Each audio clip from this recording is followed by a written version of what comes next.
व्यक्तित्व को से आणु नाहंती एमिति जने गोटे उदाहरण रखुछंती से होछंती जने एक्टिव योद्धा सक्रिय योद्धा बेलो से जने मल्ल योद्धा बा मुष्टि योद्धा और जने योद्धा हम से योद्धा कोन करिवो बड़ देखैबो कि बड़ देखै घुरिबो कि कुस्ती कसरत करी परितृप्त होइबो कि योद्धा एई पाई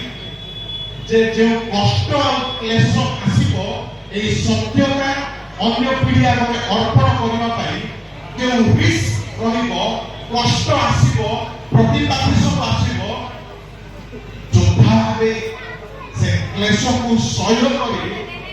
आगकू से जीवाक अछि जदि कष्ट सह्य करिबार प्रकृति नाही युवकଙ୍କ ପାଖରେ ତେବେ ଏ